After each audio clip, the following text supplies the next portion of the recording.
Hello and welcome back to our Modern AI development series. Today we're going to be talking about structured outputs in .NET, and we're going to be using Semantic Kernel, and let's just dive right into it.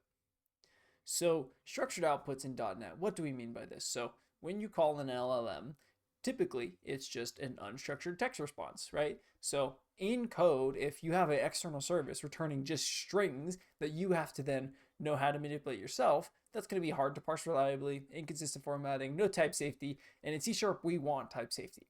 So things like Semantic Kernel and other libraries provide us an exact shape that we can define. So then you can get strongly typed C# objects. This gives you type safety.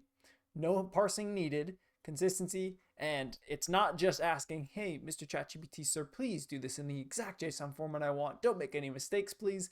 It's actually enforcing it in a different way. So some of the use cases is typically going to be reviews, resumes, documents, API responses, and workflows, because all of these things require you to have your POCOs actually defined at each step in the way. You can't just say, oh, I just send string in and then I get string out at the end. It's not really the way C# programs work. So if you're integrating your AI directly into your application, where you delegate one part of it to the AI, you want that to be type safe and you want to have structured output. So with Semantic Kernel, there's a couple different ways. So with prompt functions, you can get your return types directly in the signature. Or with JSON schema, you get auto-generated JSON schemas from the classes that then get called up. Things like kernel arguments and function calling also have structured type constraints. So we're going to skip the real world example because we're going to show that, but obviously the benefits are obvious, right? There's less boilerplate because you're not having to take a bunch of strings and then deal with them later in your application. You do it right at the call of the LLM. You get compile time checking, you get IntelliSense support, but there's also way easier ways to test it, right? You could just mock the AI call because now you get a clean object. So some of the best practices for structured output is to keep your model simple. You have clear property names. You're using the description attributes. You start simple and add complexity later, right? You just decompose an object just like you would for any service. And don't just blindly trust the output. Handle the edge cases and log failures just like you would do with any other service. So structured output is a really big step towards changing AI to being a tacked on piece to being an integrated part of your application. So like we just talked about, you should be using it when you want to integrate into existing systems. You need consistency, and type safety really matters. And avoid it when you don't actually know what the external thing is going to be, or your structure could vary wildly, or if you're just doing a prototype. And some common patterns, just like any service, right? You can have a single object, you can have a collection, you can have nested things, or use enums to just do a categorization. The integration in Semantic Kernel is really well because once you have structured outputs, it integrates within the entire ecosystem. So the plugins, the planners, the memory, and the connectors all can use a C# object as opposed to string. So the key takeaway is that instead of going from string parsing that just says, please do it in this format so I know what to expect, you get type-safe objects that you can actually use. And this helps you build production-ready apps in .NET. So thanks. We're going to get into a little demo, but that's the first part. So here I am calling in to Semantic Kernel. I have a chat service. This is just an iChat completion service. And as libraries continue to evolve, these interfaces are going to change, but the basic idea is going to be the same. So if we look at this response format, as you can see, it's actually passing in a type. So if you look at this type, it's just a sealed class, just like any other POCO.